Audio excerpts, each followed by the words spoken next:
शून्य से शिखर का नजारा अभी बाकी है, दर्द का अंजाम अभी बाकी है। प्रिय दर्शक, जिस सफर पे और जिस रास्ते पे आप निकले हैं, जो जिम्मेदारी भार आपके कंधों पे सौंपी गई है, वो उठाना हर एक व्यक्ति की बस की बात नहीं होती। लेकिन आप वो व्यक्ति होते हैं जो आपके कंधों पर कितनी बड़ी जिम्मेदारी क्यों न दे जाए, आपको कैसे भी कठिन रास्तों पे क्यों ना चलना पड़े, आप कभी पीछा नहीं हटते।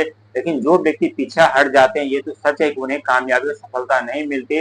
और आप वो व्यक्ति होते हैं जो हर एक समस्याओं का सामना करके आप आगे बढ़ते हैं। लेकिन जब जब आपके जीवन में किसी ऐसे ग्रह की अशुभ दृष्टि पड़ जाती है, तब तब आपको खाली हाथ लौटना पड़ता है। क्योंकि अभी आपके ऊपर शनि के साढ़े साथी का पहला चरण आरंभ है। हम बात करें मेष राशि के बारे में, जिनके राशि के स्वामी भूमि पुत्र यानी मंगल देव कहलाते हैं। प्रिय दर्शक, आप जिस सफर पे और जिस रास्ते पे निकले हैं, उस सफल और रास्ते पे चलना हर एक व्यक्ति की बस की बात नहीं होती। लेकिन उस सफर पे यदि आप निकल चुके हैं तो वापस नहीं लौटिएगा। क्योंकि यदि आप वापस लौट गए तो जितना अभी आप संघर्ष मेहनत प्रयास किए हैं, वो संघर्ष मेहनत प्रयास का फल कोई और उठा लेंगे और आप कई साल पीछे चले जाएंगे। फिर से आपको दोबारा संघर्ष मेहनत प्रयास करना पड़ेगा। जिस सफर पे आप निकले, उस सफर पे आपको ऐसे ऐसे दृश्य नजर आएंगे जहां अपने छूट जाएंगे, रिश्ते टूट जाएंगे, आप ऐसे ऐसी समस्या में फंस जाएंगे जहां से व्यक्ति के लिए निकलना मुश्किल ही नहीं नामुमकिन होता है। लेकिन इसका ये मतलब नहीं है कि हमारे जीवन बर्बाद होने लगते हैं, बल्कि जीवन जीवन बर्बाद होने से पहले का जो समय होता है वो बहुत बड़े परिवर्तन का होता है। लेकिन बहुत बड़े परिवर्तन बदलाव से पहले हमें कुछ चुनौतियों का सामना करना पड़ता है। लेकिन आपके राशि के स्वामी मंगल देव होने के कारण आपके अंदर नई साहस, नई ऊर्जा, नई पराक्रम हमेशा भरे रहते हैं। लेकिन कभी कभी आप अहंकारी और क्रोध से भर जाते हैं, क्योंकि आपकी ग्रहों की स्थिति जो है, जो चौथे घर पे देवगुरु बृहस्पति की दृष्टि पड़ी हुई है, वहीं केतु महाराज की दृष्टि आपके 5वें घर पे पड़ी हुई है, वहीं शनि महाराज की दृष्टि आपके 12वें घर पे, और सबसे जो आपके लिए टर्निंग पॉइंट है, ये 11वें घर पे राहु महाराज की दृष्टि। क्योंकि राहु महाराज एक मायावी ग्रह जरूर माने जाते हैं, वो छल कपट ग्रह जरूर माने जाते हैं। लेकिन जब भी राहु महाराज की दृष्टि धन के घर पर होता है, यानी 11वें घर पर होता है, तो व्यक्ति के जीवन में बहुत बड़े परिवर्तन होते हैं, बहुत बड़े चमत्कार होते हैं। और ये 2025 से लेकर के 2026 तक आपके जीवन में हर एक पल, हर एक सेकंड खुशियां तो प्रदान करेंगे। लेकिन खुशियां प्रदान करने से पहले कुछ ऐसे ऐसे दृश्य आपके समक्ष लाएंगे, आपके सामने लाएंगे, जहां बार बार आपको डराएंगे, आपको धमकाएंगे, आपका मनोबल, आपका हिम्मत, आपका आत्मविश्वास तोड़ने का प्रयास करेंगे। लेकिन आपको चिंता करने की जरूरत नहीं, डरने की जरूरत नहीं है। क्योंकि ये राहुदेव महाराज इतनी आसानी से व्यक्ति को सफलता नहीं दिलाते, इतने आसानी से व्यक्ति के जीवन में आगे नहीं बढ़ाते, इतनी आसानी से धन दौलत नहीं देते। लेकिन जब ये देने पे उतारू हो जाए तो व्यक्ति के जीवन रातों रात पलट देते, रातों रात उन्हें चमत्कार कर देते उनके जीवन में।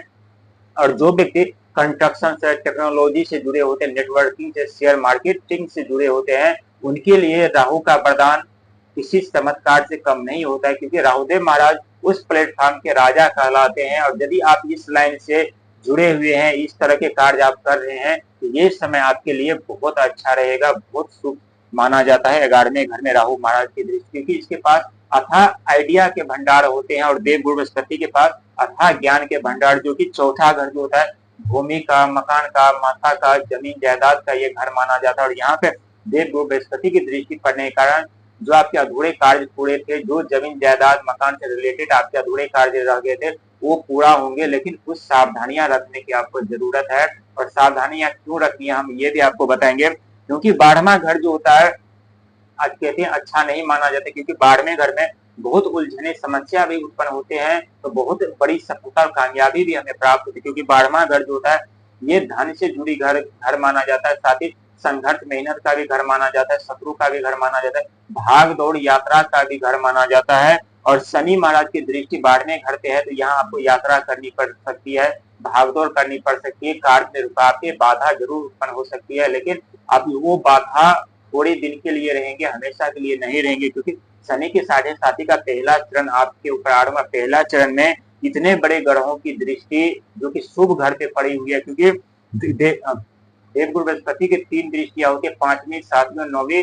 यानी 5वीं दृष्टि शिक्षा, संतान, कैरियर के वाणी विचार के माने जाते हैं। वहीं 7वीं दृष्टि जो कि परिवार, रिश्ते के साझेदारी के माने जाते हैं। वहीं नवी दृष्टि जो साहस, पराक्रम और भाग्य के दृष्टि भी माने जाते हैं, क्योंकि पांचवें दृष्टि पे अभी केतु महाराज विराजमान है, जो कि केतु महाराज रोग, ऋण, सेवा सत्कार, लोभ मोह के कारक माने जाते थे। यहाँ आप जितना सेवा सत्कार, कर्म धर्म करेंगे उतने ही आपको सफलता और कामयाबी मिलेगी, क्योंकि जब भी व्यक्ति के जीवन में दुखों का आगमन होता है तो ऐसे ऐसे दृश्य समक्ष सामने खड़े हो जाते हैं, जहाँ अपने टूट जाते हैं, रिश्ते छूट जाते हैं, व्यक्ति के ऊपर गलत आरोप इल्जाम लग जाते हैं। और ये दृश्य आपके जीवन में यदि व्यतीत हो रही है या ऐसा प्रतीत हो रहा है नहीं हमारे कुछ साथ कुछ गलत हो रहा है, तो कमेंट में जरूर बताइएगा। इसका समाधान और उपाय भी हम आपको बताएंगे, क्योंकि शनि के साढ़े साथी का पहला चरण आरंभ है और 3 जून 2027 से आपके पर शनि के साढ़े साथी का दूसरा चरण आरंभ हो जाएंगे। तो वो समय आपके लिए थोड़ा कठिनाई परेशानी लेकर के आ सकती है, लेकिन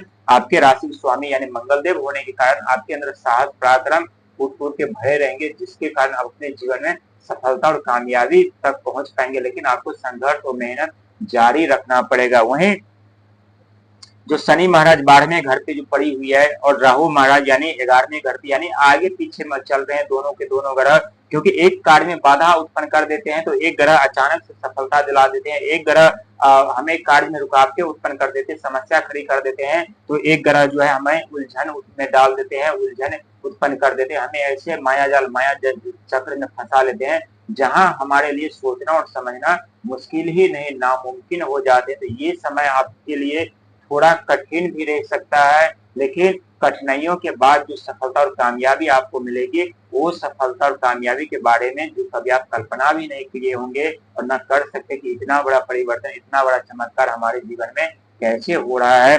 यदि आप नौकरी के लिए तरस रहे थे तो नौकरी मिलना आरंभ होगा, लेकिन थोड़ी कठिनाई परेशानियों के बाद। यदि बिजनेस से पार कैरियर आरंभ करना चाहते थे तो उसमें थोड़ी आपको सावधानी रखने की जरूरत है, पैसा डूबने का समय है, क्योंकि शनि के साढ़े साथी में रुकावटें बाधा उत्पन्न होती है, तो बहुत सोच समझ करके आपको कहीं पे इन्वेस्टमेंट करना है। वहीं रिश्ते में दरार की बात करें तो यहाँ रिश्ते परिवार में थोड़ा नरम से पेश करके आइएगा, अहंकार और क्रोध से बचिएगा, नहीं तो रिश्ते टूट जाएंगे, अपने टूट जाएंगे, परिवार में कलह मतभेद उत्पन्न हो जाएंगे। वहीं शत्रु, गुप्त शत्रु आपके उत्पन्न हो सकते हैं, क्योंकि शनि के साढ़े साथी में गुप्त शत्रु भी उत्पन्न हो जाते हैं। और 11वें घर पे राहु महाराज की दृष्टि पड़ी हुई है, यहाँ गुप्त शत्रु का भी आगमन होगा, लेकिन किसी के साथ कोई भी बात शेयर करने से पहले, बताने से पहले बहुत सोच समझ करके किसी के पास कुछ बोलिएगा और बताइएगा, और अपनी प्रायोरिटी तो किसी के पास शेयर ही नहीं कीजिएगा, नहीं तो बहुत बड़ी समस्या खड़ी हो सकती है। वहीं मेहनत और कर्म आपको लगातार नियंत्रण अभी जारी रखना पड़ेगा। जितना आप संघर्ष में प्रयास करेंगे उतने ही आप शारीरिक तौर से मजबूत रहेंगे, ऊर्जा से भरे रहेंगे और आप अपने जीवन में आगे बढ़ते रहेंगे, अपने जीवन में सफलता और कामयाबी पाते रहेंगे। यानी 2026 आपके जीवन में बहुत बड़ा टर्निंग पॉइंट होगा सफलता कामयाबी पाने के लिए, लेकिन थोड़े साहस और धैर्य रखने की जरूरत है, अहंकार और क्रोध पे नियंत्रण रखने की जरूरत है।